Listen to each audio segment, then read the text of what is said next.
Bitcoin has risen more than 100% in the last 2 months, but critics say the digital currency is showing signs of a bubble. In the last week, Bitcoin hit an all-time high, only to slump back down.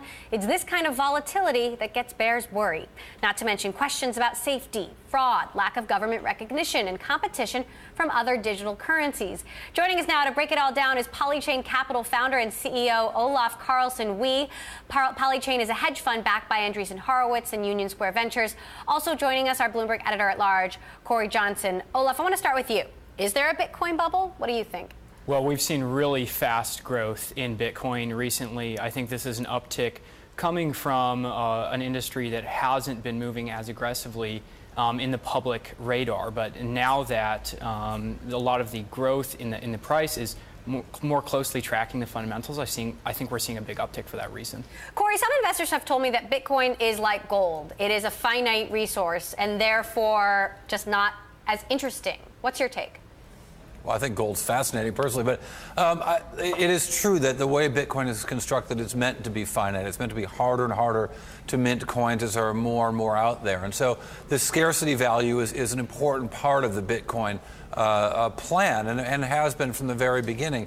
But I think, for people in the Bitcoin community, they see all this investment, they see all this excitement, they know all these deals, they can't believe their parents don't understand what they're doing. So when they see the price surge, I think it's seen as a validation of what they've all been working on. But there's absolutely an element of gold-like, of gold bug-like, both fervent belief and rabid speculation going on here. And you can see that in the reaction to the price. And I thought you really did see that when you showed that 5-day chart 5 days ago, when you saw that really dramatic 1 hour 20% sell-off in Bitcoin, you can really see that it is so speculative, this current wild ride that Bitcoin's on, that while the long-term value of Bitcoin may be in the eye of the beholder, the volatility is really in the eye of the speculator.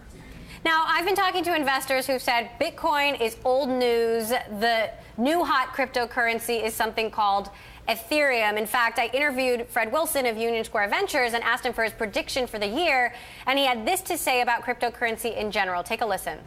I think that Ethereum will bypass, the market cap of Ethereum will bypass the market cap of Bitcoin by the end of the year. So of all the predictions he could have made about anything in tech, that is what he chose. Olaf, first of all, explain how Bitcoin and Ethereum are different. Yeah, so Bitcoin has a programming language that you can use to interact with the protocol as a developer. It's a very limited programming language. In Ethereum, this programming language is much more expressive. And it's higher level. What this means is that for developers building applications on top of the protocol, it's actually much easier to work with. So what we've seen in Ethereum is a much richer organic developer ecosystem develop very, very quickly, which is what has driven Ethereum's price growth, which has been actually much more aggressive than Bitcoin. So would you agree with what Fred had to say? Yeah, I would agree with Fred. You think the market cap is going to surpass? I don't know if I would agree with as aggressive a timeline as Fred, but I think in the long term, absolutely. How long? I would give it I would extend that out 1 year. So maybe by the end of 2018. Interesting. Corey, what are your thoughts? Well, I think Ethereum is really interesting, too, in the way that it sort of uses a distributed network to embed both sort of security and ownership of Ethereum, that it's a much more like TCP/IP than it is sort of the client-server method or model. But I think, so it's fascinating from that regard, and therefore could have some really interesting different use cases, still using the general concept of blockchain. But I think that the other problem is that it's harder and harder to use Bitcoin. And one of the big issues that I think not a lot of people are talking about in the Bitcoin world are how hard it is to close a transaction. The speed of closing a transaction in Bitcoin is getting exponentially worse. And it's been happening, interestingly, coinciding with the big rise in the price. But it's just hard to do a deal on Bitcoin right now. We're showing a chart right now that shows how long it takes to get a confirmation on the Bitcoin network of a Bitcoin transaction. And it's getting slower and slower, and that may be a problem that's embedded into the actual coin itself, so that the Bitcoin can't really get out of its own way with this problem. There's been a lot of discussion of this problem for some time, well over a year in the Bitcoin community, but the fixes haven't worked. And the proposed fixes are challenging the very nature of Bitcoin. So unless a solution is found to this, I think that it's going to be a real problem, a wind in the face of Bitcoin's ascendancy, because the transactions, the deals just can't get done.